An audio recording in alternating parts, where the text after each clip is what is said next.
ഇപ്പോൾ test positive rate നിയന്ത്രിക്കുന്നതിൽ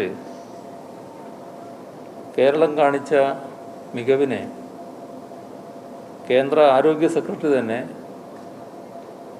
വലിയ തോതിൽ അനുമോദിച്ചിട്ടുണ്ട്. ഇതിൽ രോഗികളുടെ എണ്ണം കുറഞ്ഞിട്ടും ടെസ്റ്റുകളുടെ എണ്ണത്തിൽ കാര്യമായ കുറവ് വന്നിട്ടില്ല. അതുകൊണ്ടാണ് കുറഞ്ഞ ടെസ്റ്റ് പോസിറ്റിവിറ്റി റേറ്റ് നിലനിർത്താൻ നമുക്ക് കഴിയുന്നത്. അതേപോലെ തന്നെ വാക്സിനേഷൻ ഫലപ്രദമായി നടപ്പിലാക്കി വരികയാണ്. ഇതുവരെ സംസ്ഥാനത്ത് 14 ലക്ഷത്തിലധികം ആളുകൾക്ക് വാക്സിനേഷൻ നൽകിയിട്ടുണ്ട്. കേന്ദ്ര സർക്കാർ പ്രസിദ്ധീകരിച്ച കണക്കുകളനുസരിച്ച് ജനസംഖ്യാനുപാതികമായി നോക്കിയാൽ ഏറ്റവും വേഗത്തിൽ ആളുകൾക്ക് വാക്സിനേഷൻ നൽകുന്ന സംസ്ഥാനം കേരളമാണ്. ജനസംഖ്യാനുപാതികമായി ഏറ്റവും കൂടുതൽ ആളുകൾ കോവിഡ് ടെസ്റ്റ് ചെയ്യപ്പെട്ട സംസ്ഥാനവും അല്ലെങ്കിൽ ആ സംസ്ഥാനങ്ങളിലൊന്നും കേരളമാണ്. ഡൽഹിയും ഗോവയും പോലുള്ള ചെറിയ സംസ്ഥാനങ്ങളാണ് ഇക്കാര്യത്തിൽ നമുക്ക് മുൻപിലുള്ളത്. എന്നാൽ വാക്സിനേഷൻ്റെ കാര്യത്തിൽ ചെറിയ സംസ്ഥാനങ്ങളും നമ്മുടെ പുറകിലാണ് നിൽക്കുന്നത്. അഗതി മന്ദിരങ്ങൾ, വൃദ്ധസദനങ്ങൾ, ഇതുപോലുള്ളങ്ങളിൽ ഒരുമിച്ച് താമസിക്കുന്ന വയോജനങ്ങൾക്കിടയിൽ രോഗം പകരുന്നത് അപകടകരമായ സ്ഥിതിയുണ്ടാക്കാം. അത്തരം സ്ഥലങ്ങളിൽ പാർക്കുന്ന വൃദ്ധരായ ആളുകൾക്ക് വാക്സിനേഷൻ സ്വീകരിക്കാൻ കേന്ദ്രങ്ങളിൽ വന്ന് വാക്സിനേഷൻ സ്വീകരിക്കാൻ പ്രയാസമുണ്ട്. അതുകൊണ്ട് അവർക്ക് അവിടങ്ങളിൽ തന്നെ വാക്സിൻ എത്തിച്ച് നൽകാനാണ് ആഗ്രഹിക്കുന്നത്. അതിനാവശ്യമായ പ്രവർത്തനങ്ങൾ ഇപ്പോൾ ആരംഭിച്ചിട്ടുണ്ട്. ഇതോടൊപ്പം നമ്മൾ കാണേണ്ടത് നമ്മുടെ ബ്രേക്ക് ദ ചെയിൻ ക്യാമ്പയിൻ തുടങ്ങിയിട്ട് ഇന്നലേക്ക് ഒരു വർഷമായി. അപ്പോൾ ബ്രേക്ക് ദ ചെയിൻ ക്യാമ്പയിൻ ഫലപ്രദമായി നടപ്പാക്കാൻ സാധിച്ചത് നമുക്ക് രോഗപ്രതിരോധത്തിന് ഗുണകരമായിട്ടുണ്ട് എന്നുള്ളത് തന്നെയാണ് അനുഭവം. കോവിഡിനെ പറ്റി നമ്മൾ കാണേണ്ടത് കോവിഡ് മഹാമാരി നമ്മെ വിട്ടുപോയിട്ടില്ല. അങ്ങനെ എളുപ്പം പോകില്ല എന്നാണ് ലോകത്തിൻ്റെ എല്ലാ ഭാഗത്തുമുള്ള അനുഭവം വ്യക്തമാക്കുന്നത്. പക്ഷേ ഒരു കാര്യം നമുക്ക് ഉറപ്പിക്കാൻ പറ്റും, നമുക്ക് അതിജീവിക്കാനാകും എന്നത് തന്നെയാണ്. നാട്ടിലെ ജനങ്ങൾക്ക് ഉചിതമായ ചികിത്സയും സുരക്ഷയും നൽകാൻ ആവശ്യമായ ശേഷി നാം ആർജിച്ചിട്ടുണ്ട്. അതുകൊണ്ട് കോവിഡിനെ ഭയപ്പെടുകയല്ല, ജാഗ്രതയോടെ പ്രതിരോധിക്കുകയാണ് വേണ്ടത്.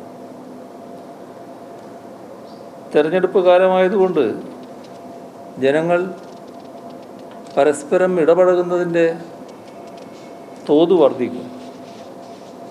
അപ്പോൾ ശ്രദ്ധിക്കേണ്ടത് ഓരോ ഇടപെടലും ജാഗ്രതയോടെ വേണം. തന്നിൽ നിന്ന് രോഗം മറ്റൊരാളിലേക്ക് എത്തില്ല എന്ന നിർബന്ധം, അത്തരമൊരു നിർബന്ധ ബുദ്ധി ഓരോരുത്തരും കാണിക്കലാണ് പ്രധാനം. അതോടൊപ്പം നമ്മുടെ അന്തരീക്ഷത്തിൽ ചൂട് വല്ലാതെ വർദ്ധിക്കുകയാണ്.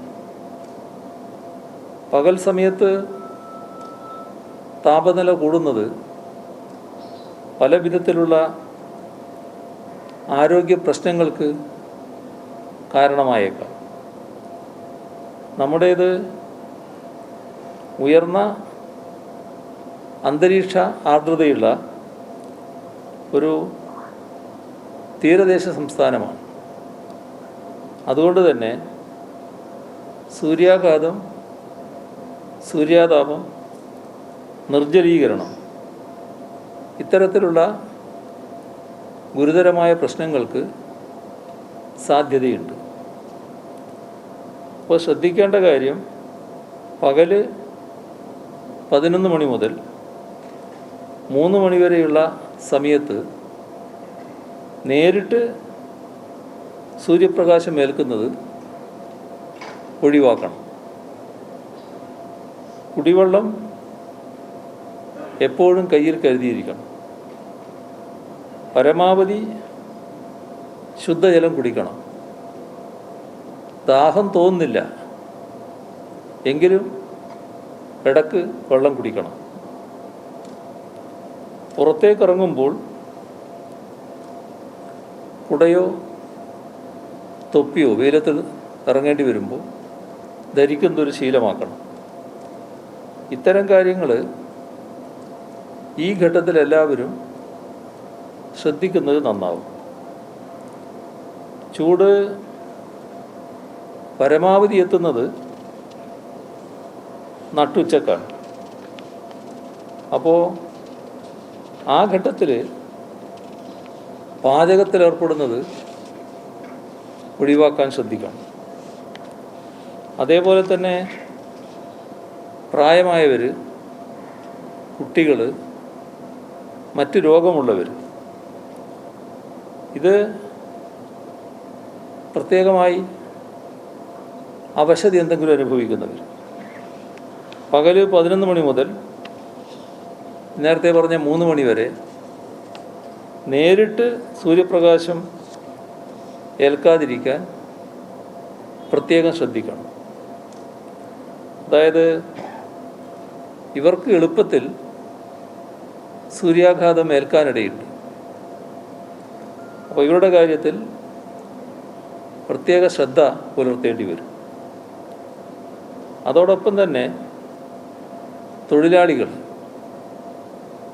തൊഴിലാളികൾക്ക് സൂര്യാഘാതം ഏൽക്കാനുള്ള സാധ്യത കണക്കിലെടുത്ത് സൂര്യപ്രകാശം നേരിട്ട് ഏൽക്കേണ്ടി വരുന്ന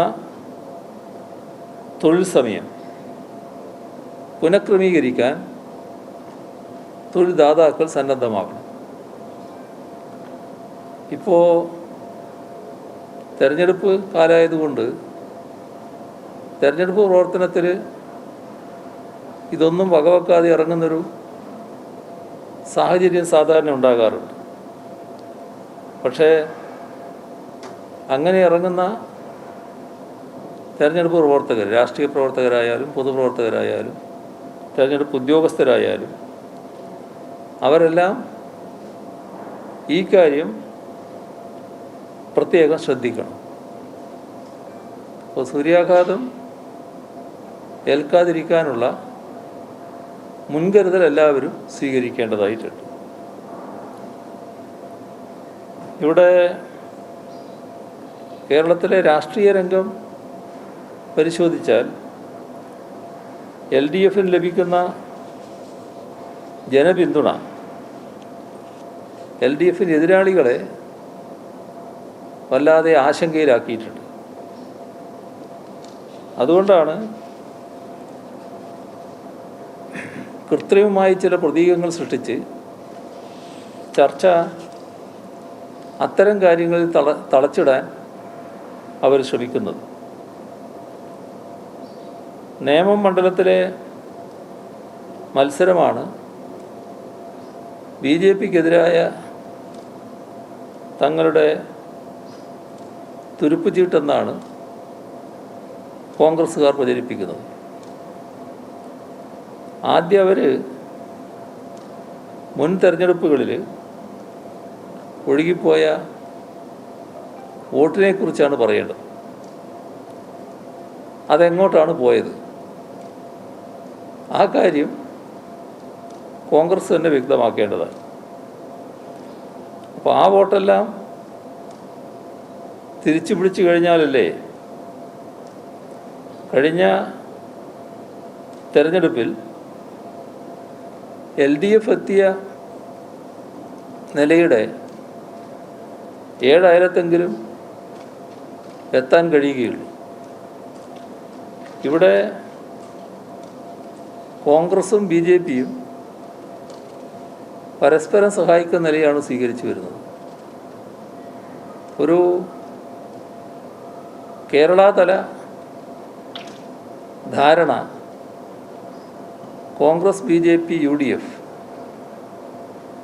തമ്മിൽ പല കാര്യങ്ങളിലും ഉണ്ടാകുന്നതായി കഴിഞ്ഞ കുറേ കാലത്തെ അനുഭവങ്ങളിലൂടെ വ്യക്തമാകും. ഇപ്പോൾ ഒരാൾ രാവിലെ ഒരു ആരോപണം ഉന്നയിക്കുന്നു, മറ്റേ കക്ഷിയുടെ ആൾ വൈകുന്നേരം അതേ ആരോപണം ആവർത്തിക്കുന്നു. ഇത് കോൺഗ്രസ്, ബി ജെ പി നേതാക്കൾ മാറി മാറി ഈ കാര്യം ചെയ്യുന്നത് മാധ്യമരംഗം മാത്രമല്ല, നാട് തന്നെ ശ്രദ്ധിച്ചിട്ടുള്ളൊരു കാര്യമാണ്. ഇപ്പോൾ കേരളത്തിൽ നടന്നിട്ടുള്ള പ്രധാനപ്പെട്ട കാര്യങ്ങൾ മറച്ചു വെക്കാനുള്ള ശ്രമം വലിയ തോതിലാണ് ഈ കൂട്ടർ നടത്തുന്നത്. പരസ്പര ധാരണയിലാണ് പ്രചരണങ്ങൾ വരെ അഴിച്ചുവിടുന്നത്. സർക്കാരിനെ അപകീർത്തിപ്പെടുത്താൻ വേണ്ടി, അതായത് ചെറുപ്പക്കാർക്ക് ജോലി നൽകുന്നതിൽ സർക്കാർ എന്തോ താല്പര്യം കാണിക്കുന്നില്ല എന്നൊരു പ്രതീതി ഉണ്ടാക്കാൻ PSCക്കെതിരെ കടുത്ത ആക്രമണമാണ് കഴിഞ്ഞ നാളുകളിൽ കേരളത്തിൽ ഈ വിഭാഗം അഴിച്ചുവിട്ടു. PSCയോ കേരള ചരിത്രത്തിലെ നിയമന ഉത്തരവ് നൽകുന്നതിൽ റെക്കോർഡാണ് സൃഷ്ടിച്ചിരിക്കുന്നത്. 1,58,000 പേർക്ക് നിയമന ഉത്തരവ് നൽകാൻ PSCക്ക് കഴിഞ്ഞിരിക്കുന്നു. ഇത് കേരളത്തിൻ്റെ സ്ഥിതി പരിശോധിച്ചാൽ ഒരു സർവകാല റെക്കോർഡാണ്. അതിൽ അത്തരമൊരു നേട്ടം PSC ഉണ്ടാക്കിയപ്പോൾ PSCയെ അഭിനന്ദിക്കാൻ ഇവരെന്തിനാണ് മടി കാണിക്കേണ്ട കാര്യം? പക്ഷെ അഭിനന്ദിക്കുന്നതിന് പകരം PSCയെ എങ്ങനെയൊക്കെ അപകീർത്തിപ്പെടുത്താനാകും എന്നാണല്ലോ ഇവർ പരിശ്രമിച്ചത്. കേരള സർക്കാർ നിയമനം നടത്തുന്നില്ല എന്ന് വരുത്താനാണ് PSCക്കെതിരെ ആഞ്ഞടിച്ചത്. എന്നാൽ ഒഴിവുകൾ കൃത്യമായി റിപ്പോർട്ട് ചെയ്യുന്നതിനും ബന്ധപ്പെട്ട നടപടികൾ കൃത്യമായി പരിശോധിച്ച് പോകുന്നതിനും ഉള്ള സംവിധാനം ചീഫ് സെക്രട്ടറി തലത്തിൽ തന്നെ സൃഷ്ടിക്കുന്ന നടപടിയാണ് കേരള ഗവൺമെൻറ് സ്വീകരിച്ചത്. കേരള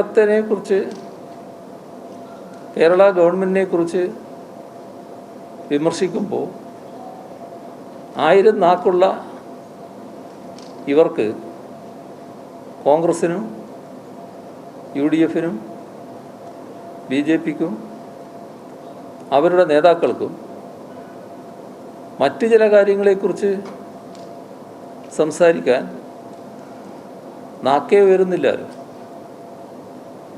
ഇപ്പോൾ കേന്ദ്ര ഗവൺമെൻറ് ഇപ്പോൾ വന്നൊരു കണക്കനുസരിച്ച് 8 ലക്ഷം തസ്തികകളിൽ ആളെ നിയമിക്കാതെ കിടക്കുന്നു, അതൊഴിഞ്ഞു കിടക്കുന്നു. അപ്പോൾ 8 ലക്ഷം പേർക്ക് ലഭിക്കേണ്ട നിയമനം തടഞ്ഞിരിക്കുന്നു എന്നാണ് യഥാർത്ഥത്തിലുള്ളത്. 8 ലക്ഷം തസ്തികകൾ ഒഴിഞ്ഞു കിടക്കുമ്പോൾ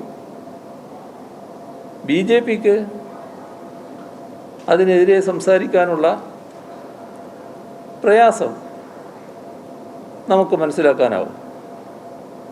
കാരണം BJP ഗവൺമെൻറ്റാണ്.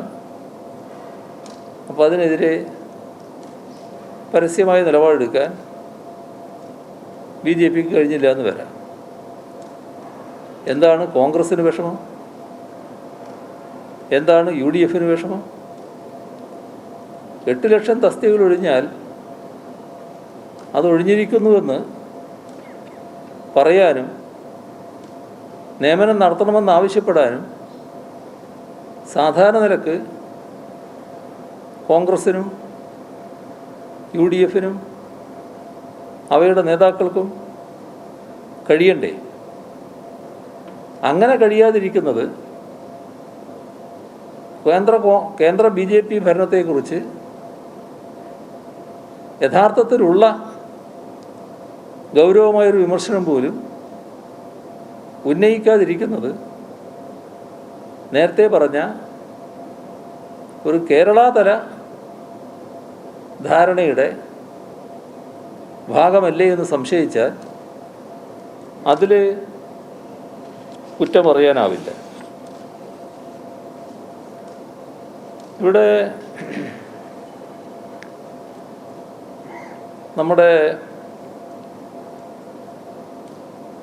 കോവിഡിൻ്റെ പശ്ചാത്തലത്തിൽ അതിൻ്റെ ഭാഗമായി വിഷമം അനുഭവിക്കുന്ന ആളുകളെ പലതരത്തിൽ സഹായിക്കാൻ സർക്കാർ തയ്യാറായല്ലോ. വലിയ ഒരു മഹാകാര്യമൊന്നുമല്ലെങ്കിലും ആ സഹായത്തിൽ ഒന്നായിരുന്നു പലവ്യഞ്ജന കിറ്റ് കൊടുത്തത്. ആ കിറ്റ് ഒരു വിവേചനമില്ലാതെയാണ് കൊടുത്തത്. കാരണം സാധാരണ APL BPL വ്യത്യാസമൊക്കെ കണക്കാക്കിയാണ് കൊടുക്കാറുള്ളത്. ഇതിൻ്റെ ദുരിതം അനുഭവിച്ചത് എല്ലാവരുമാണ്. വളരെ ചുരുക്കം പേരെയാണ് ഒഴിവാക്കി നിർത്തേണ്ടത്. അത് വേണ്ട, എല്ലാവർക്കും കിറ്റിരിക്കട്ടെ എന്നാണ് സർക്കാർ നിശ്ചയിച്ചത്. ഇപ്പോൾ അക്കാര്യത്തിൽ വന്ന ഒരു വിമർശനം ഇത് മുഴുവൻ കേന്ദ്ര ഗവൺമെൻറ് കൊടുത്തതാണ്, സംസ്ഥാനം കൊടുത്തു എന്ന് പറയുകയാണ്. ഒന്നാമത് ഞങ്ങളാരും ഇത് സംസ്ഥാന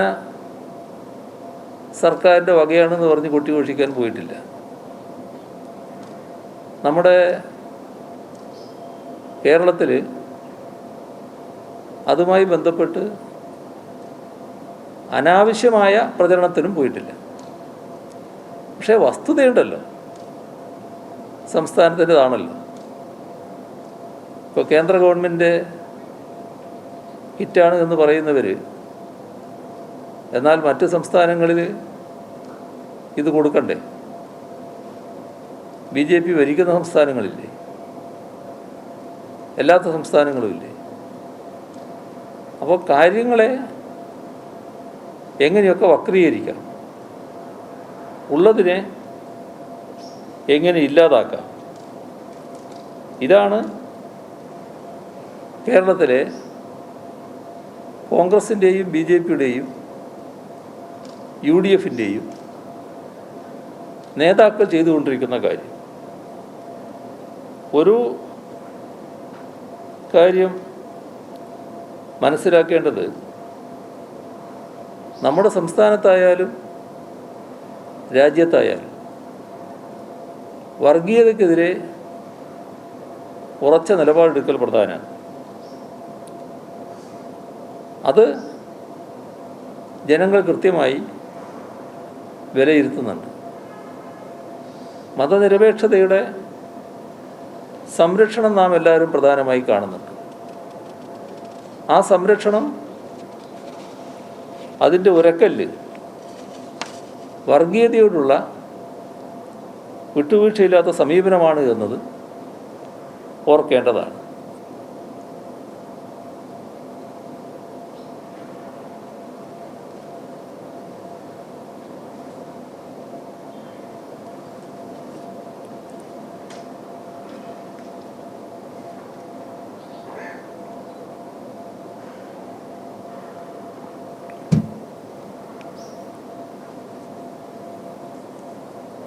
നമ്മുടെ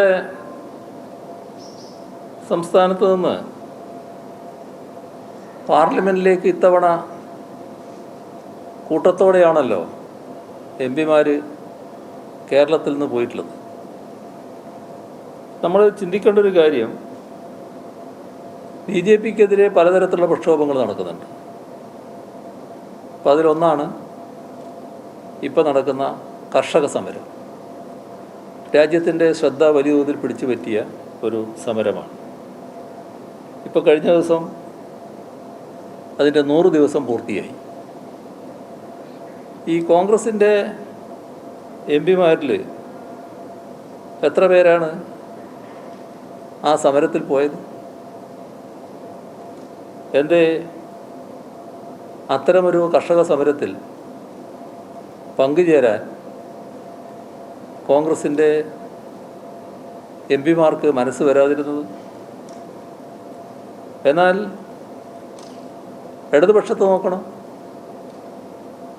ഇടതുപക്ഷം അതിൻ്റെ നേതൃനിരയിൽ തന്നെ ഉണ്ടല്ലോ, എല്ലാ കാര്യങ്ങളിലും കാണാൻ കഴിയുന്നുണ്ടല്ലോ. ഒരു ഇത്തരം കാര്യങ്ങളിലുള്ള വ്യത്യാസം BJP-യോടുള്ള സമീപനത്തിൽ തന്നെ പ്രകടമാവുകയാണ്. ഇപ്പോൾ BJP-യെ ചെറുക്കാൻ നമ്മുടെ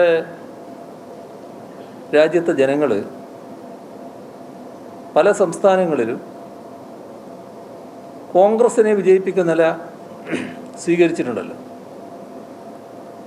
എന്താണ് അവർക്ക് വന്ന അനുഭവം? പലയിടത്തും അങ്ങനെ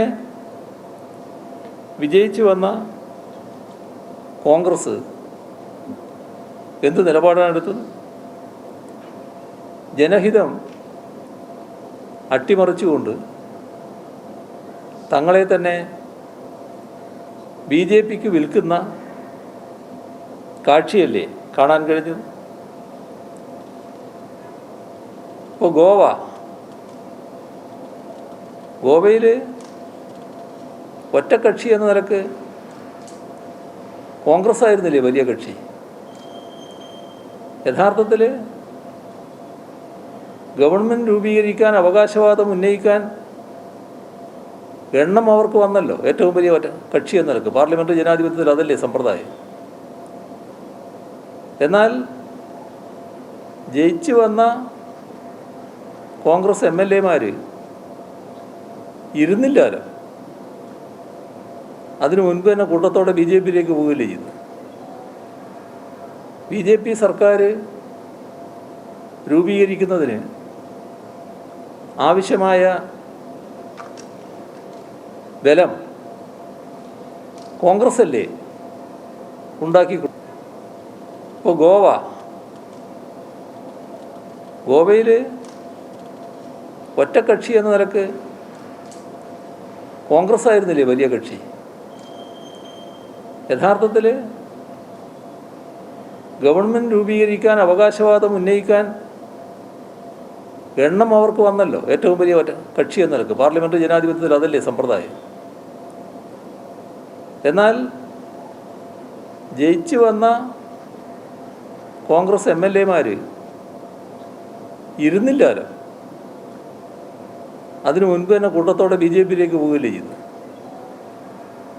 BJP സർക്കാർ രൂപീകരിക്കുന്നതിന് ആവശ്യമായ ബലം കോൺഗ്രസ് അല്ലേ. ഇപ്പോൾ മണിപ്പൂർ, മധ്യപ്രദേശ്, കർണാടക, നമ്മുടെ ഇവിടുന്ന് മാഹിന്നാണല്ലോ പുതുച്ചേരി തുടങ്ങുന്നത്. പുതുച്ചേരി എത്ര പ്രധാനികളാണ് പുതുച്ചേരിയിൽ അവസാനം കോൺഗ്രസ് വിട്ട് BJP-യുടെ കൂടെ പോയത്? ഇതേ രീതിയിലല്ലെങ്കിലും നാഗാലാൻഡ്, അരുണാചൽ പ്രദേശ്, ത്രിപുരയിൽ കോൺഗ്രസ് നിയമസഭാ പാർട്ടി ആകെ BJP-യായി മാറുകയല്ലേ ചെയ്തു. അപ്പോൾ ഇത്തരത്തിലുള്ള വ്യത്യസ്ത രീതികൾ അരങ്ങേറിയതല്ലേ നമ്മുടെ രാജ്യത്തിൻ്റെ അനുഭവം. അപ്പോൾ ഇന്ത്യൻ ജനാധിപത്യത്തെ വിലക്ക് വാങ്ങാവുന്ന വിൽപ്പന ചരക്കാക്കി BJP മാറ്റിയിരിക്കുകയാണ്. ആ കച്ചവടത്തിൽ വിലക്ക് വാങ്ങാൻ കഴിയുന്ന വസ്തുവായി കോൺഗ്രസ് തങ്ങളെ തന്നെ ചുരുക്കിയിരിക്കുന്നു. എത്ര ഉയർന്ന വില കൊടുക്കാനും BJP തയ്യാറാണ് എന്ന് നേരത്തെയുള്ള ചില വാർത്തകളിലൂടെ വ്യക്തമായിട്ടുണ്ട്. ആവശ്യമായ പണം അതിനുവേണ്ടി അവർ സമാഹരിച്ച് വെച്ചിട്ടുമുണ്ട്. അപ്പോൾ എത്ര വലിയ വിലക്കാണ് തങ്ങളെ തന്നെ വിൽക്കാൻ കഴിയുക? ഇതാണ് കോൺഗ്രസ്സിലെ പലരും നോക്കുന്നത്. അപ്പോൾ കോൺഗ്രസ്സിനെ വിശ്വസിക്കാൻ കഴിയുന്ന സാഹചര്യമല്ലല്ലോ. ഇപ്പോൾ കോൺഗ്രസ് വിട്ട് BJP-യിൽ പോകുന്നവർ അവരെക്കുറിച്ചൊരു കാര്യം ആലോചിച്ച് നോക്കും. കോൺഗ്രസ് ആയിരുന്നപ്പോൾ അവർ CAA എതിർത്തിരുന്നു. ഇപ്പോഴോ അവർ CAA അനുകൂലിക്കാതെ BJP-യിൽ നിൽക്കാൻ പറ്റും. അപ്പോൾ BJP-യുടെ നിലപാട് പെട്ടെന്ന് തന്നെ സ്വീകരിക്കുന്നതിന് കോൺഗ്രസിൻ്റെ നേതാക്കൾക്ക് തന്നെ പ്രയാസമുണ്ടാകുന്നില്ല. ഇപ്പോൾ കോൺഗ്രസ്സിൽ അവശേഷിക്കുന്നവർ, അതിൽ പലരും ഭാവിയിൽ BJP-യിലേക്ക് പോകാവുന്നവരാണ് എന്നത് നാട് കാണുക. അപ്പോൾ കോൺഗ്രസ് എന്ന പാർട്ടിയുടെ തന്നെ വിശ്വാസ്യതക്കാണ് വലിയ ഇടിവ് സംഭവിച്ചിരിക്കുന്നത്. അപ്പോൾ കോൺഗ്രസിൻ്റെ ഈ CAA നിലപാടിനെ ഏതടിസ്ഥാനത്തിലാണ് ജനങ്ങൾക്ക് വിശ്വസിക്കാനാവുക? എപ്പോഴും BJP നിലപാടിനോടൊപ്പം BJP ആകാൻ സന്നദ്ധരായി നിൽക്കുന്നവരുടെ ഇപ്പോഴത്തെ നിലപാടിനെ ആരെങ്കിലും മുഖവിലക്കെടുക്കൂ? ഇപ്പോൾ കോൺഗ്രസിനെ കുറിച്ച് നമ്മൾ പരിശോധിക്കുമ്പോൾ കോൺഗ്രസ് ഭരിക്കുന്ന സംസ്ഥാനങ്ങളെല്ലാം ഈ പൗരത്വ ഭേദഗതി നിയമത്തിനെതിരെ പ്രമേയം പാസ്സാക്കിയിട്ടില്ല എന്നത് പ്രത്യേകമായി ഓർക്കേണ്ട കാര്യമാണ്. അപ്പം ഇത്തരത്തിലുള്ള പ്രത്യേകതകൾ കോൺഗ്രസിനെ കുറിച്ച് ചിന്തിക്കുമ്പോൾ ആളുകളുടെ മനസ്സിൽ വരുന്നുണ്ട്. പിന്നെ വർഗീയ രൂപങ്ങൾ സ്വീകരിക്കുന്ന കോൺഗ്രസ്, അതിൻ്റേതായ ചിഹ്നങ്ങൾ, അടയാളങ്ങൾ, അതുമായിട്ട് സമരസപ്പെടാൻ കാണിക്കുന്ന വ്യഗ്രത, അതൊക്കെ രാജ്യവ്യാപകമായുണ്ട്. ഒറ്റപ്പെട്ട രീതിയിൽ കേരളത്തിലും വന്നു തുടങ്ങുന്നു എന്നത് പൊതുവെ ജനങ്ങൾ ശ്രദ്ധിക്കുന്ന കാര്യമാണ്. ഇപ്പോൾ ഒരു കാര്യം പറഞ്ഞാൽ, സാധാരണ ഒരു രാഷ്ട്രീയ പാർട്ടിയൊക്കെ ഒരു കാര്യം പറഞ്ഞാൽ അത് മുഖവിലൊക്കെ എടുക്കുമല്ലോ ജനങ്ങൾ. ഇപ്പോൾ കോൺഗ്രസ് ഒരു കാര്യം പറഞ്ഞാൽ ആരെങ്കിലും അത് ഗൗരവമായിട്ട് എടുക്കുന്നുണ്ട്. ഇപ്പോൾ പ്രളയം വന്നപ്പോൾ 1000 വീട് ഞങ്ങൾ പണിത് കൊടുക്കും എന്ന് KPCC പ്രഖ്യാപിച്ചു. ഇപ്പോൾ 1000-ൽ 1 പൂജ്യമെങ്കിലും പോയിട്ട് ഒരു 100 വീടെങ്കിലും നിർമ്മിച്ചത് കാണിച്ചു കൊടുക്കാൻ കോൺഗ്രസ്സിന് കഴിയും. ഇതിൽ ഇത്തരം ആവശ്യത്തിന് വേണ്ടി നാട്ടിൽ നിന്ന് പിരിക്കുന്നുണ്ടല്ലോ. ആ പിരിക്കുന്ന തുക ഈ ആവശ്യം ഇന്നതിനാണെന്ന് പറഞ്ഞതുകൊണ്ട് അതിനു വേണ്ടി ചെലവഴിച്ചോ? ആ തുകയുടെ കണക്ക് പിന്നീട് എപ്പോഴെങ്കിലും കേട്ടോ? ഇത്ര വീട് നിർമ്മിക്കാനേ ഉണ്ടായുള്ളൂ, അതുകൊണ്ട് ഞങ്ങൾ ഇത്ര വീട് നിർമ്മിച്ചു എന്ന് പറയുന്നത് കേട്ടോ? ഇതൊക്കെ കോൺഗ്രസിൻ്റെ കാര്യം. അതേസമയം കത്വയിലെ പെൺകുട്ടിക്ക് വേണ്ടി പിരിച്ച തുക അത് പ്രസിദ്ധപ്പെടുത്തിയില്ല എന്നതുമായി ബന്ധപ്പെട്ട് ലീഗിനെതിരെ വിമർശനങ്ങൾ ഉയർന്നു വരികയാണ്. ഇപ്പോൾ സാധാരണക്കാരായ കോൺഗ്രസ്സുകാരും ലീഗുകാരുമൊക്കെ ഇത്തരം കാര്യങ്ങളിൽ വലിയ തോതിൽ അതൃപ്തിയുള്ളവരാണ്. പല കാര്യങ്ങളും ഗൗരവമായി ഇത്തരം ആളുകൾ എടുക്കുന്നുണ്ട് എന്നുള്ളത് നേതൃത്വം ഉൾക്കൊള്ളുന്നില്ല എന്നാണ് കാണേണ്ടത്. അപ്പോൾ അതിൻ്റെ ഭാഗമായി തന്നെ അണികളിൽ വലിയ അതൃപ്തി രൂക്ഷമായിക്കൊണ്ടിരിക്കുന്നുണ്ട്. ഇപ്പോൾ നിയമത്തെക്കുറിച്ച് പറയുമ്പോൾ പുതിയ ശക്തനെ ഇറക്കിയത് തന്നെ ഒരു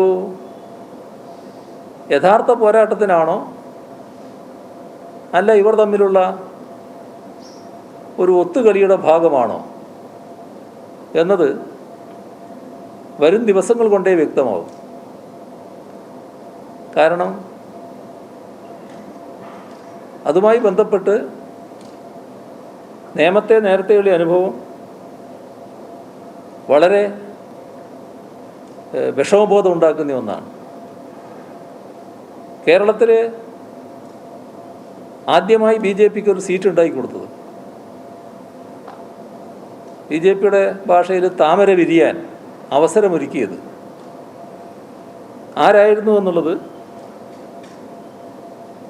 നമ്മൾ കണ്ടതാണ്. സ്വന്തം വോട്ട് BJPക്ക് കൊടുത്തുകൊണ്ട് അതിൻ്റെ അവസരം ഉണ്ടാക്കുകയായിരുന്നു. അവിടെയാണ് ആ കഴിഞ്ഞ തെരഞ്ഞെടുപ്പിൽ UDFന് കിട്ടിയ വോട്ട് എത്രയായിരുന്നു എന്നത് ചിന്തിക്കേണ്ടത്. 2011 ഉണ്ടായിരുന്ന വോട്ട് എന്തുകൊണ്ട് 16 ലഭിച്ചില്ല? തങ്ങളുടെ വോട്ട് ലഭിച്ചാണ് BJP സ്ഥാനാർത്ഥി ജയിച്ചത് എന്ന് കോൺഗ്രസ്സിന് സമ്മതിക്കേണ്ടി വരികയല്ലേ? അപ്പോൾ അത്തരമൊരു കാര്യം സംഭവിച്ചതിൽ അത് കോൺഗ്രസിൻ്റെ വേറൊരാളെ ജയിപ്പിക്കുന്നതിന് വേണ്ടിയുള്ള ഒത്തുകളിയാണെന്ന് കേരളത്തിൽ അപ്പോൾ തന്നെ വ്യക്തമാണ്. എന്നാൽ പുതിയ സാഹചര്യം വന്നപ്പോൾ അന്നൊരു തെറ്റ് സംഭവിച്ചു, തെറ്റായിപ്പോയി. ആ തെറ്റ് ഏറ്റുപറയാൻ ഇതേവരെ കോൺഗ്രസ് തയ്യാറായിട്ടുണ്ടോ? യഥാർത്ഥത്തിൽ നമ്മുടെ മതനിരപേക്ഷ കേരളത്തിൻ്റെ പ്രതിച്ഛായ തകർക്കുന്നതിനല്ലേ കോൺഗ്രസ് കൂട്ടുനിന്നത്? അപ്പോൾ മതേതര കേരളത്തോട് മാപ്പ് പറയേണ്ട ഒരു കാര്യമല്ലേ അത്? ഇവിടെ ചില ഭാഗത്ത് കാര്യങ്ങൾ പരിശോധിച്ചാൽ നമുക്കൊരു വ്യക്തത കിട്ടില്ലല്ലോ. ഇപ്പോൾ തിരുവനന്തപുരം കോർപ്പറേഷനിലെ കോൺഗ്രസ് സീറ്റുകൾ എവിടെ പോയി? എന്താണ് സംഭവിക്കുന്നത്? അപ്പോൾ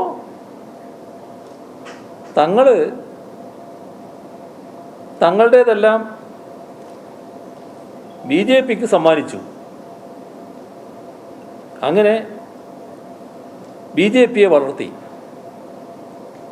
ആ രീതിയിൽ ഒരു കുറ്റസമ്മതം നടത്താൻ കോൺഗ്രസ് തയ്യാറാകുമോ? ഇതേ നേമത്ത് ഒരു നെടുങ്കാട് ഡിവിഷനുണ്ട്.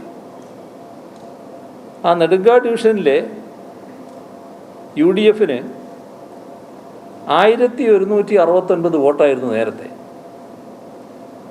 അത് കഴിഞ്ഞ തെരഞ്ഞെടുപ്പിൽ 74ആയി.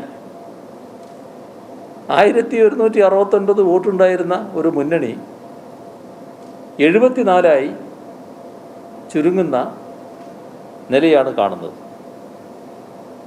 അപ്പോൾ കഴിഞ്ഞ 2 തെരഞ്ഞെടുപ്പുകളിലും നേമത്ത് വർഗീയ ശക്തികൾക്കെതിരെ ഇടതുപക്ഷം വിട്ടുവീഴ്ചയില്ലാതെ പോരാടുകയാണ് ചെയ്തത്. അതിൽ കഴിഞ്ഞ തവണ പരിശോധിച്ചാൽ LDF വോട്ട് വർദ്ധിച്ചു. അത് ഈ നിരന്തരമായ പോരാട്ടത്തിൻ്റെ ഭാഗമായി തന്നെ സംഭവിച്ചതാണ്. കഴിഞ്ഞ തവണ നേമത്ത് UDFന് കിട്ടിയത് 13,860 വോട്ട്. ഇപ്പോൾ 2 തെരഞ്ഞെടുപ്പുകളിൽ UDFൽ നിന്ന് ചോർന്നു പോയത് 47,024 വോട്ട്. ഇതെല്ലാം സംസാരിക്കുന്ന കണക്കുകളാണ്. ഈ കണക്കിൽ എല്ലാമുണ്ട്. കഴിഞ്ഞ തവണ LDFന് നേമത്ത് കിട്ടിയത് 59,142 വോട്ട്. അപ്പോൾ നേമത്ത് ആരാണ് മുന്നിട്ട് നിൽക്കുന്നതെന്ന് പ്രത്യേകിച്ച് പറയേണ്ടതുണ്ടോ? ആരാണ് നേമത്തെ ശക്തനായ സ്ഥാനാർത്ഥി എന്ന് പ്രത്യേകിച്ച് പറയേണ്ടതുണ്ടോ? കടുത്ത പോരാട്ടം അത് LDF തന്നെയാണ് നേമത്ത് കാഴ്ചവെക്കുന്നതെന്ന് ആർക്കും അറിയാവുന്ന കാര്യമല്ലേ. ഇവിടെ വർഗീയതയ്ക്കെതിരായ പോരാട്ടം എന്നത് തെരഞ്ഞെടുപ്പ് കാലത്തെ ഒരു കൺകെട്ട് വിദ്യയല്ല. ഞങ്ങൾ അങ്ങനെ അതിനെ കാണുന്നില്ല. ഇടതുപക്ഷത്തിന് മതനിരപേക്ഷത സംരക്ഷിക്കാനുള്ള നിരന്തരമായൊരു സമരത്തിൻ്റെ ഭാഗമാണ്. ഇവിടെ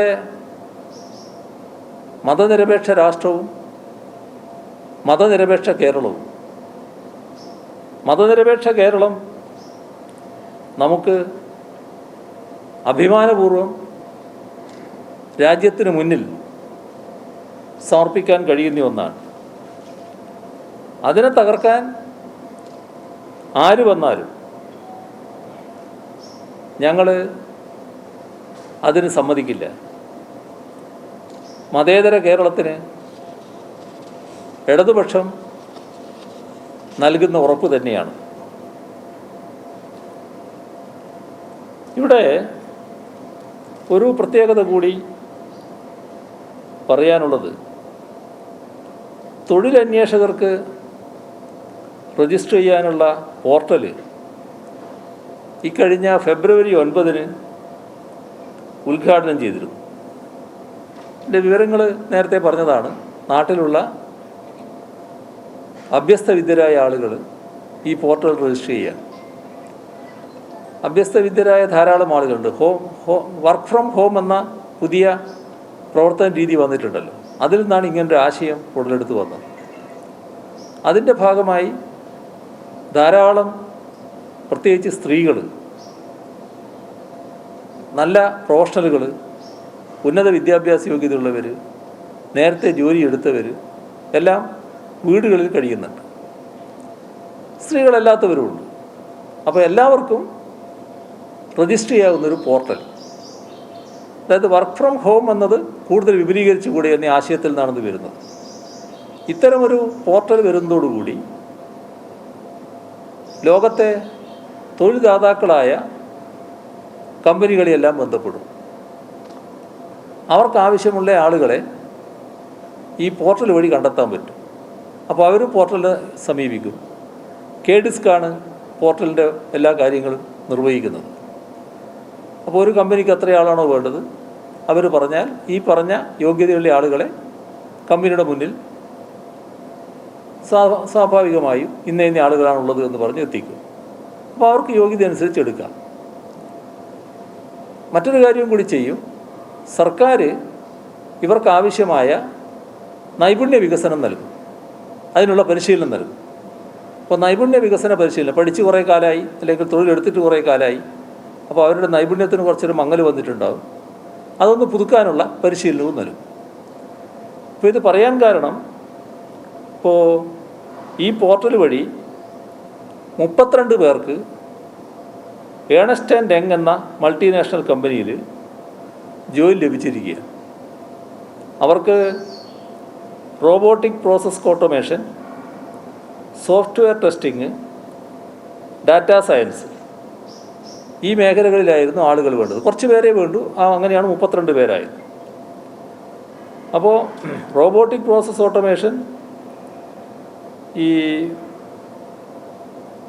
സോഫ്റ്റ്വെയർ ടെസ്റ്റിംഗ്, ഡാറ്റാ സയൻസ്, ഈ മേഖലകളിലാണ് ഇപ്പോൾ ജോലി ലഭിച്ചിട്ടുള്ളത്. അപ്പോൾ നേരത്തെ പറഞ്ഞ കാര്യം എത്ര കണ്ടാണ് പ്രാവർത്തികമാകുന്നത് എന്താണ് ഇത് കാണിക്കുന്നത്. ഒരു ദിവാസ്വപ്നമല്ല. 32 ആയുള്ളൂ, എങ്കിൽ തുടക്കേ ആയുള്ളൂ, രജിസ്റ്റർ ചെയ്ത് തുടങ്ങുന്നേ ഉള്ളൂ ആളുകൾ. അപ്പോൾ വാഗ്ദാനം ഫലപ്രദമായി നടപ്പായി തുടങ്ങുകയാണ്. ഇപ്പോൾ ചെയ്യേണ്ടത് എല്ലാവരും, സ്ത്രീകളായാലും ഈ പറഞ്ഞ തരത്തിലുള്ള സ്ത്രീകളായാലും തൊഴിലില്ലാത്ത മറ്റുള്ളവരായാലും യുവാക്കളായാലും, ഒട്ടേറെ അഭ്യസ്തവിദ്യരായ യുവജനങ്ങളുണ്ട്. അതേപോലെ തന്നെ നമ്മുടെ പ്രവാസികൾ തിരിച്ചു വന്നവരുണ്ട്.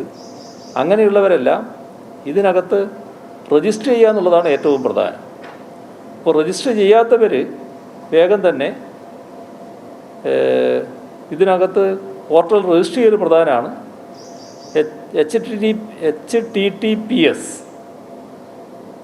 knowledgeemission.kerala.government.in എന്ന പോർട്ടലിലാണ് രജിസ്റ്റർ ചെയ്യേണ്ടത്. അത് ജോലി ആഗ്രഹിക്കുന്നവരെല്ലാം രജിസ്റ്റർ ചെയ്യുന്നതിന് മടിക്കരുത് എന്നാണ് ഈ ഘട്ടത്തിൽ അഭ്യർത്ഥിക്കാനുള്ളത്. ഇതിൽ ആവശ്യമായ പരിശീലനം നൽകുന്നതിനുള്ള നടപടികൾ കൂടി ഗവൺമെൻറ് സ്വീകരിച്ചു വരുന്നുണ്ട്. ഇതാണ് പൊതുവെ പറയാനുള്ള കാര്യങ്ങൾ. കോൺഗ്രസിന്റെ പട്ടിക വന്നതിന് ശേഷം ഒരു തലമുണ്ടനം തലസ്ഥാനത്ത് നടന്നു. ഇപ്പം ഏറ്റവും ഒടുവിൽ അല്പം മുൻപ് APCC പ്രസിഡന്റ് പറഞ്ഞത് അതൊരു നാടകമായിരുന്നു എന്നാണ് ലതിക സുഭാഷിനെതിരെ പറഞ്ഞിരിക്കുന്നത്. ഇത് ഒരു പാർട്ടിയുടെ അകത്ത കാര്യമാണെങ്കിലും സംസ്ഥാനത്തിന്റെ പൊതുവിലുള്ള പ്രതിച്ഛായ ഇത് ദേശീയ മാധ്യമങ്ങളിലും മറ്റും പ്രത്യേകിച്ച് രാഷ്ട്രീയ രംഗത്ത് വലിയ രീതിയിലുള്ള കേരളത്തിനൊരു സെറ്റ് ബാക്ക് ഇത് ഉണ്ടാക്കിയിട്ടില്ല. എങ്ങനെയാണ് CM അതിനെ കാണുന്നത്? ഇതിൽ സാധാരണ നിലക്ക് ഒരു പാർട്ടിയുടെ കാര്യമാണ്, ഞാൻ അതിൽ പ്രതികരിക്കേണ്ട ആളല്ല. പക്ഷേ നാം ശ്രദ്ധിക്കേണ്ട ഒരു കാര്യം, ഈ ആ പാർട്ടിയുടെ മഹിളാ വിങ്ങിൻ്റെ സംസ്ഥാനത്തെ പ്രധാനിയായിരിക്കുന്ന ഒരു സഹോദരിക്ക് ഇങ്ങനെയൊരു നിലപാടെടുക്കേണ്ടി വന്നിരിക്കുന്നു. മാത്രമല്ല അവർ വളരെ മനോവേദനയോടെ പൊട്ടിക്കരഞ്ഞുകൊണ്ട് കാര്യങ്ങൾ പറയുന്നതും കാണാനിടയായി. അപ്പോൾ ആ കാര്യത്തിൽ ഉള്ള പ്രതികരണം അതൊരു രാഷ്ട്രീയ നേതൃത്വത്തിൻ്റെ പക്വതയോടെ ആയോ എന്ന സംശയം എനിക്കുണ്ട്. ആ സംശയം ഞാൻ പങ്കുവെക്കുകയാണ്. മറ്റു കാര്യങ്ങൾ പറയാൻ ഞാൻ ആളല്ല.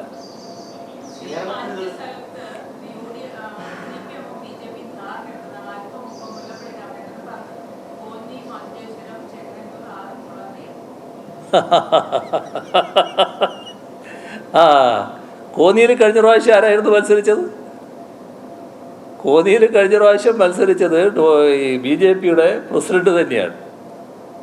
ചെങ്ങന്നൂർ നേരത്തെ മത്സരിക്കാൻ പോയത് BJPയുടെ മുൻ പ്രസിഡൻ്റായിരുന്നു. അപ്പോൾ ബാക്കി എല്ലായിടത്തേക്കും കാര്യം ഇപ്പോൾ പറഞ്ഞതെല്ലാം ഞാൻ ഓർക്കുന്നില്ല. ഇങ്ങനെയുള്ള ആളുകളെ നേരിട്ട് കൊണ്ടാണ് ഞങ്ങൾ ജയിച്ചിട്ടുള്ളത്. ഞങ്ങൾക്കൊരാളുടെയും ഇത്തരത്തിലുള്ള ഒരു കൂട്ടരുടെയും സഹകരണം ആവശ്യമില്ല ജയിച്ചു വരാൻ. മാത്രമല്ല വർഗീയതയോട് വിട്ടുവീഴ്ചയില്ലാത്ത നിലപാട് സ്വീകരിക്കുന്നവരാണ് ഞങ്ങൾ.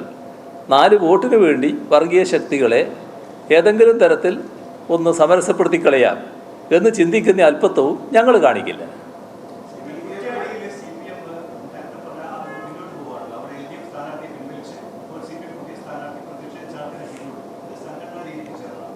അല്ല, കുറ്റ്യാടിയിലുണ്ടായ പ്രശ്നം പ്രത്യേക രീതിയിലുള്ളതാണ്. ഞങ്ങൾ മുന്നണിയുടെ ഭാഗമായി സീറ്റ് വിഭജനം നടത്തി.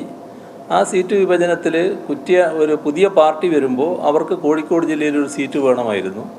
അത് കുറ്റ്യാടിയാണ് നൽകിയത്. അപ്പോൾ അതിനെതിരെയുള്ള വികാരം അവിടെ വല്ലാതെ ശക്തമായി വന്നു. അപ്പോൾ അവിടുത്തെ ആ വികാരമൊക്കെ കണ്ടപ്പോൾ ആ പാർട്ടി തന്നെ ഞങ്ങൾ ഈ പ്രാവശ്യം ഇത് വിട്ടു നൽകാം, നിങ്ങൾക്ക് തന്നെ തിരിച്ചു നൽകാം എന്നൊരു നിലപാടെടുത്തു. ഞങ്ങൾ സന്തോഷപൂർവ്വം സ്വീകരിച്ചു. നല്ല ഉദാര മനസ്കരായിട്ടാണ് അവർ നിലപാട് സ്വീകരിച്ചത്. സാധാരണ സീറ്റ് വിഭജനം നടന്നാൽ അങ്ങനെയൊരു നിലപാട് പിന്നെ ഒരു ഘടകകക്ഷി സ്വീകരിക്കില്ല. അത് വളരെ നല്ലൊരു മനോഭാവമായിരുന്നു. ആ മനോഭാവത്തെ ഞങ്ങൾ ശ്ലാഘിക്കുന്നു. ഏതായാലും അങ്ങനെ വന്നപ്പോൾ നിങ്ങൾ സ്ഥാനാർത്ഥി അവിടെ കണ്ടോളൂ എന്നുള്ള നില അവിടുത്തെ പ്രാദേശിക നേതൃത്വത്തോട് പറഞ്ഞു. അങ്ങനെയാണ് ജില്ലാ കമ്മിറ്റി ഇപ്പോൾ ഉള്ള സ്ഥാനാർത്ഥിയെ കണ്ടിരിക്കുന്നത്. അതാണ് ഉണ്ടായത്. എല്ലാവരും ഒരാൾ പറയുന്നു ഇതോ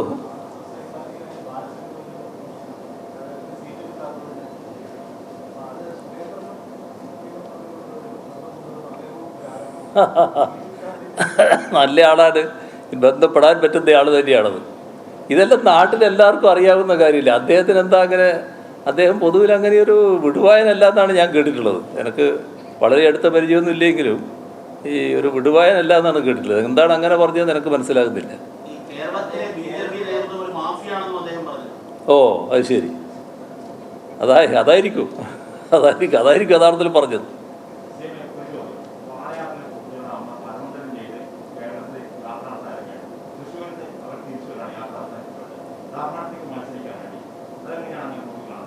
അല്ല, ആർക്കും മത്സരിക്കാമല്ലോ, അതിലെന്താ പ്രത്യേകിച്ച് നോക്കിക്കാണാനുള്ളത്?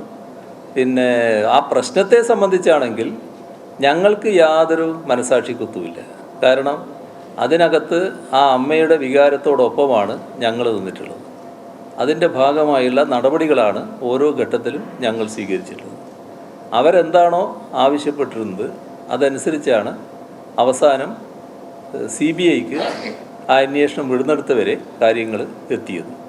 അപ്പോൾ ഒരു ഘട്ടത്തിലും അവരെ വേദനിപ്പിക്കണമെന്ന് ഞങ്ങൾ ആഗ്രഹിച്ചിട്ടില്ല.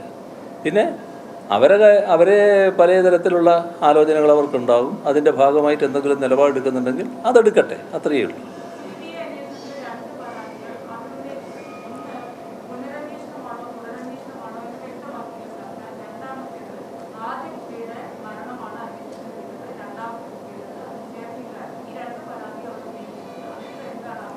CBIയുടെ അന്വേഷണത്തിന് കാര്യങ്ങൾ വിട്ടു. അത് CBIയുമായിട്ട് പിന്നെ CBI ബന്ധപ്പെട്ട് വരുമ്പോഴാണ് അത്തരം പ്രശ്നങ്ങൾ വരുന്നത്. അവരെ ആരൊക്കെയോ എന്തൊക്കെയോ പറഞ്ഞ് തെറ്റിദ്ധരിപ്പിക്കുന്നതിന്, അതിൻ്റെ ഭാഗമായിട്ട് എന്തെങ്കിലും പറയുന്നതിന് ഞാൻ മറുപടി പറഞ്ഞിരിക്കേണ്ട കാര്യമില്ല. ഇപ്പോൾ അത് CBIക്ക് വിട്ടിരിക്കുകയാണ്. CBIയുടെ അന്വേഷണമാണ് അതിൽ നടക്കേണ്ടത്.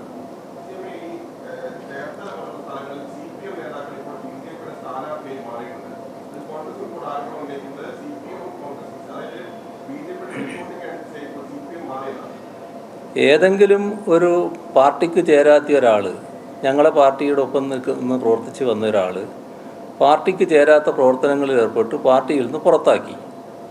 ആ പുറത്താക്കിയ ആൾ പല വഴികൾ സ്വീകരിക്കാറുണ്ട്. ഇപ്പോൾ നേരത്തെ പേര് ഞാൻ പറയുന്നില്ല, നേരത്തെ അങ്ങനെ ഒരാൾ പലരും ഉണ്ടായിരുന്നല്ലോ. അവർ വേറൊരു പാർട്ടിയിൽ പോയി, പിന്നെ BJP ആയി. അതിൻ്റെ അർത്ഥം ഞങ്ങൾ റിക്രൂട്ടിംഗ് ഏജൻസിയായി എന്നാണ്. അത് വ്യക്തികളുടെ കാര്യത്തിലുണ്ടാകുന്ന അപജയമാണ്. നമ്മളെ സമൂഹത്തിൽ വ്യക്തികൾ പലതരക്കാരുണ്ടാകും. അത് CPIMൽ ചിലപ്പോൾ അത്തരത്തിലുള്ള ചില വ്യക്തികൾ വന്നേക്കാം. പക്ഷേ അവർക്ക് CPIMൽ തുടരാൻ പറ്റില്ല. അതാണ് CPIMൻ്റെ പ്രത്യേക രീതി. അങ്ങനെ അപജയം കണ്ടാൽ അവരെ ആദ്യം ശാസിക്കാൻ നോക്കും, നല്ല രീതിയിൽ ഉപദേശിക്കാൻ നോക്കും. ഫലിക്കുന്നില്ല എന്ന് കാണുമ്പോൾ പാർട്ടിയിൽ നിന്ന് പുറത്താക്കും. ആ പുറത്താക്കിയവർ വേറെ എന്തെങ്കിലും നിലപാട് സ്വീകരിച്ചിട്ടുണ്ടെങ്കിൽ അതിൻ്റെ ഉത്തരവാദിത്വം ഞങ്ങൾക്കൊരു തരത്തിലും വരുന്നില്ല.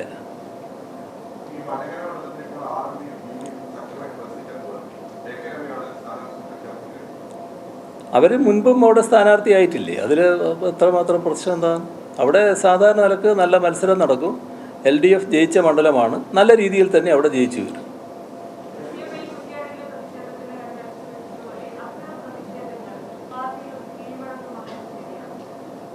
ഇതിൽ പ്രത്യേക കീഴ്വഴക്കത്തിൻ്റെ പ്രശ്നം വരുന്നില്ല. ഇത് പുതിയൊരു പാർട്ടി വരുമ്പോൾ ഉണ്ടായ പ്രശ്നങ്ങൾ, ഇതുപോലുള്ള പ്രശ്നങ്ങൾ നേരത്തെ പല ഘട്ടങ്ങളിൽ ഉണ്ടായിട്ടുണ്ട്. അത്തരം പ്രശ്നങ്ങൾ ഞങ്ങൾ തന്നെ പരിഹരിച്ച് പോകാറുമുണ്ട്. ആ പ്രശ്നങ്ങൾ ഉണ്ടായി എന്ന് ഉണ്ടായാൽ അപ്പോൾ തന്നെ ഞങ്ങളാകെ വല്ലാതെ കിടുങ്ങിപ്പോകുന്ന നിലയല്ല. ഇവിടെ ചില പ്രശ്നങ്ങൾ ഉണ്ടായപ്പോൾ അവർ പറഞ്ഞു ഞങ്ങൾ ഏതായാലും ഇങ്ങനെയൊരു നിലപാടെടുക്കാം. അത് ഞങ്ങൾ അംഗീകരിച്ചു. അതാണ് ഉണ്ടായിട്ടുള്ളത്. ഇതൊരു കീഴ്വഴക്കമായിട്ടൊന്നും വരുന്ന കാര്യമല്ല. ഓ ഓ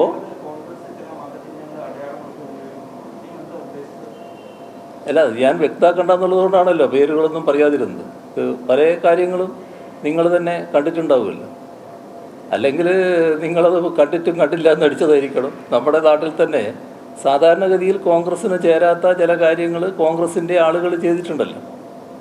ഇവിടെ പറ്റാത്തത് പുറത്ത് ചിലത് ചെയ്തത് കോൺഗ്രസിൻ്റെ തന്നെ നേതാക്കന്മാർ മറ്റു പല പ്രതീകങ്ങളും അവിടെ കാണിച്ചു. അതിവിടെ ആവർത്തിക്കുന്നത് കണ്ടല്ലോ. അപ്പോൾ മെല്ലെ മെല്ലെ ഇങ്ങോട്ടും ആ സ്വഭാവം വരുന്നു എന്നാണ് ഞാൻ പറഞ്ഞത്.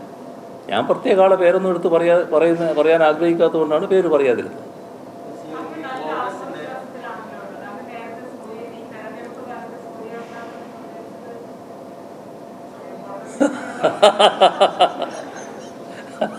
സൂര്യാഘാതം തന്നെയാണ് ഉദ്ദേശിച്ചത്. അത് വേറെ എന്തെങ്കിലും ഉദ്ദേശിച്ചതല്ല. ഏതായാലും വെള്ളം തലോടെ കുടിക്കണമെന്ന് ഞാൻ ആ കൂട്ടത്തിൽ പറഞ്ഞു. അതും മറ്റെന്തെങ്കിലും അർത്ഥം വെച്ച് പറഞ്ഞതല്ല.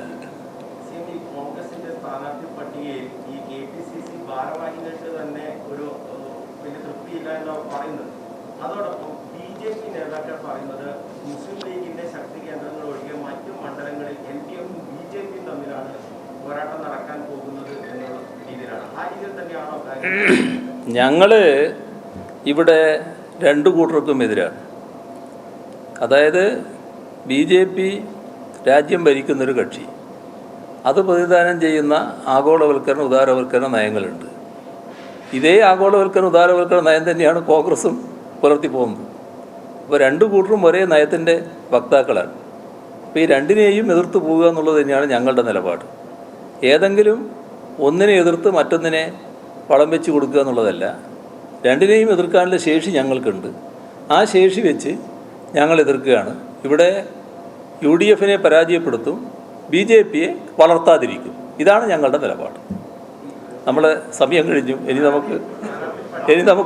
നമുക്ക് പിന്നീട് പറയാം.